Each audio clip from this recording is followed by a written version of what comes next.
please welcome Nisha Dass.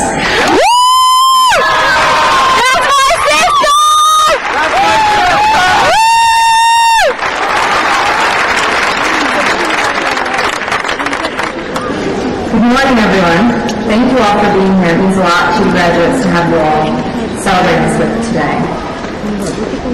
I was advised by a professor on how I should approach this address, and he said very simply, just reflect on your experiences at Cal and provide a token of advice. And when looking back at my experiences at Cal, I do remember dorm life. I remember living in that cramped little space and managing it well. I remember procrastinating like I had never done before. I remember taking exams, and I remember constantly meeting new people. When I look back at my college experience, I'm immediately reminded of the history we have seen in these 4 short years. Amidst this day-to-day routine, we saw monumental changes. As freshmen, we entered Berkeley while the nation was at war. We saw the fall of Saddam Hussein's regime. We elected the Terminator to be our governor. Procrastination went to new heights with the introduction of Facebook. In 2004, the nation re-elected President Bush. Images of the devastating tsunami immersed newspapers and magazine covers. The war raged on into 2005. Our countrymen stood abandoned at the Superdome following Hurricane Katrina. In 2006, the concept of global warming went from a controversial debate to an inconvenient truth. Warren Buffett dedicated his fortune to charity, while the Iraq War death toll mounted and its support dwindled. 2006 ended with the Democratic Party proclaiming the House and the Senate in what media circles call a national movement for change.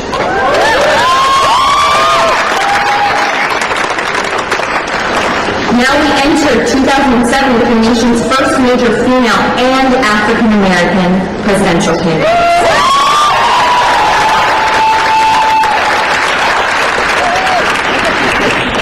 In our lecture halls across campus, we analyze these historical markers and we contextualize their place within our society. After Katrina, we question the feasibility of the American dream, and we examine the relationship between race, class, and poverty in America. We came to understand the role of media censorship, following allegations of exit poll discrepancies that went largely unreported by mainstream media outlets. The Iraq War demonstrated the necessity of understanding religious and cultural difference. We critically examined these events as they unfolded, and we learned to sift through the trivial in order to uncover the essential. In doing this, we see that heroes, the true heroes, emerge. We see that debates begin to shift. We see that change is possible. Most importantly, however, we realize the role of choice within our society, the challenges that emerge, the problems we face, the events we witness as a society are the products of our individual and collective decisions. In essence, we have come to understand over these past 4 years our place within the world we are on the brink of entering. This understanding evolves largely through a process of experience and exposure. We interacted with faculty who challenged our beliefs, they introduced us to new ideas and modes of thinking. As a result, we have learned how to think, not what to think. As we move forward today, we thank the Berkeley faculty and staff for their continual passion and their dedication towards the pursuit of knowledge. They have helped cultivate our ability to think critically about the world and realize our immeasurable role within it. We also owe an enormous debt of gratitude to the family and friends who surround us today. I've been to graduations all throughout my years at Cal, and I've often had the pleasure of sitting beside my friends' parents. And if you could see your parents right now, there's a sense of pride, there's a sense of accomplishment. There's also a nostalgia, I think, that I've always seen on all of my friends' parents' faces. It's a palpable emotion. For some of us, we are the first in our family to graduate from college, while for others, we are part of a long line of proud Cal graduates. But either way, today we share this moment with you. Your achievement is our achievement. Our hard work was continuously matched by your hard work. The values which you have instilled in each of us have led us to this moment today. As we move forward, we thank you. And lastly, to the class of 2007.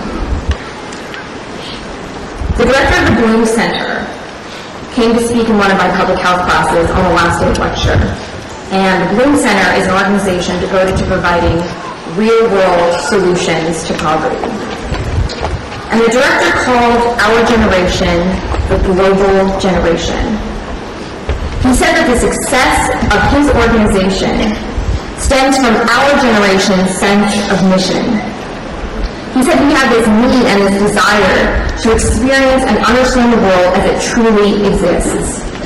He said technology has enabled us immediate access to information, and it provides different opinions, a sense of global interconnectedness.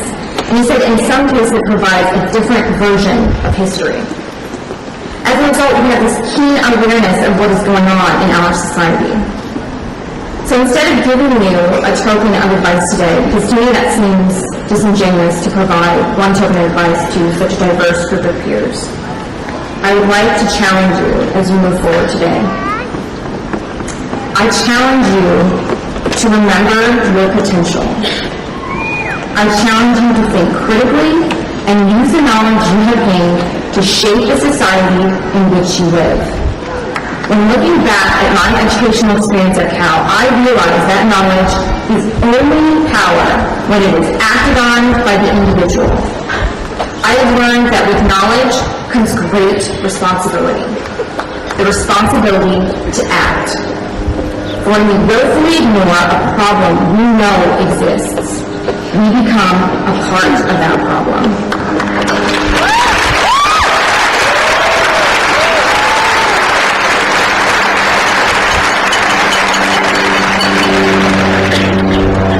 Remember that apathy is our society's greatest problem.